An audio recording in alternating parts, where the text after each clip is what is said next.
Natalie Kenway, Global Head of ESG Insight for ESG Clarity, and welcome to the Green Dream video series, where we interview senior members of the responsible investment industry and explore their insights in this quickly evolving sector. Today, I'm speaking to Yuko Takano, co-lead manager on the BNY Mellon Future Foods Fund, to find out more about the strategy, how our eating habits are affecting the climate, and the new technologies that are in place that can mitigate this impact. Thank you very much for joining me, Yuko. Thank you, it's a pleasure. So what was the rationale behind the fund launch? Can you explain the kind of companies that you're investing in? Sure, of course. So Newton is a thematic house. So while we are bottoms up stock selectors, we do look at very long-term themes to guide us in our stock selection.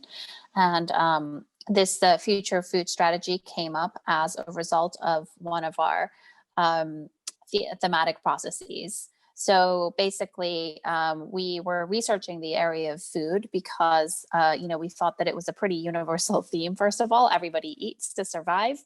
And so we thought that we could apply it in many different ways. And the core thinking behind this is that, there's a lot of challenges that are facing the production of food and the consumption of food. And that is that, we're running out of arable land, for example, and the population is growing quite rapidly and about to hit 7 billion. And so in that type of situation, we're facing huge constraints around food production and the distribution of food. And we thought, this would be a very interesting area to invest in because there's also a lot of innovative companies in this space that, either make food production more efficient or are addressing kind of new consumers' needs. And so we kind of constructed this portfolio in a way that addresses all those needs. So it's not a consumer fund by any way. It's definitely not a sector fund. We've tried to diversify our holdings across various different sectors, but the one kind of unifying theme is that it has the companies that we're invested in has to do with food. Okay, fantastic. And how are people's eating habits affecting the planet and climate change? What is happening right now? So it's really interesting what's been happening, especially with the younger consumers. And also it's very pertinent because of COVID, because I think COVID raised a lot of kind of discussions or, kind of reviews of how we eat our food and how to stay healthy, basically.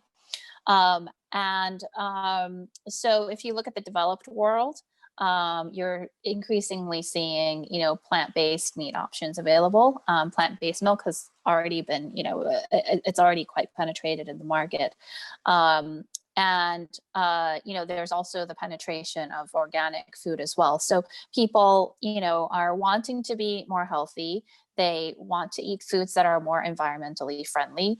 And it's really the consumer that is pushing the, food manufacturers in this direction. And I think this is a really interesting trend. On the other hand, if you look at emerging markets, generally the trend has been that the more, once you hit a certain GDP per capita, people tend to, take in more protein as part of their diet. And that basically means more consumption of meat. So you see the, global meat industry growing at, 1% per annum. And I just think that's like a really interesting juxtaposition of meat consumption in developed markets declining, but you're also seeing increase in meat consumption in emerging. Yeah, that is really interesting. So how are corporates embracing a more sustainable global food network? There's a variety of ways to approach this. I just talked about plant-based meat and plant-based dairy. Obviously a lot of components go into the supply chain of these products. And the most interesting areas that we've found to invest in, because there's not that many, kind of plant-based meat or dairy companies that are listed. We found that a really interesting way to approach this area is through, flavors and ingredients companies and also probiotic companies. So we have a few investments in that space. What sort of technological innovations have you seen happening in this space? So the most pertinent innovation that has happened since about the kind of 2012 onwards is this development of a new type of plant-based meat. So typically, before this innovation came through, people, when you heard the word plant-based meat or anything that's had to do with vegetarian meat, you would imagine kind of like a tofu burger or a bean burger or something like that. And with companies like, Beyond Meat and Impossible introducing new products that were, plant-based, but interestingly had completely replicated the texture and the smell and the taste of meat.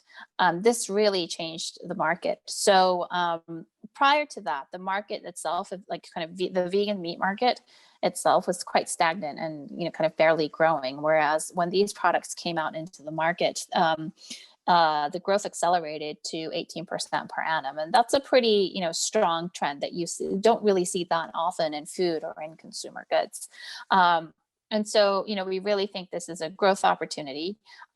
It's interesting because it not only, this type of food addresses not just the vegan market, but also people who identify themselves as flexitarian. So in the US, for example, 6% of the population identify themselves as vegan or vegetarian, whereas 20 to 25% of people identify themselves as flexitarian, basically people who kind of vary their diets and don't rely solely on red meat.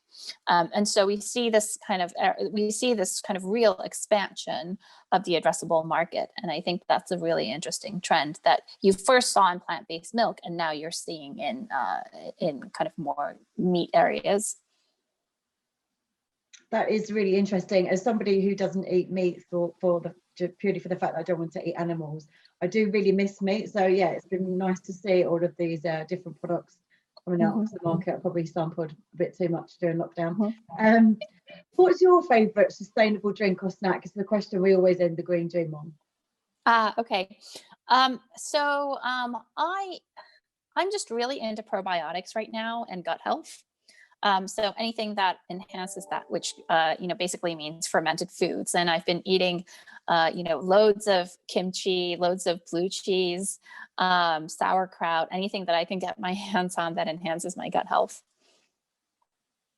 Great, thank you. Well, thank you for sharing your insights on this Green Dream. Thank you.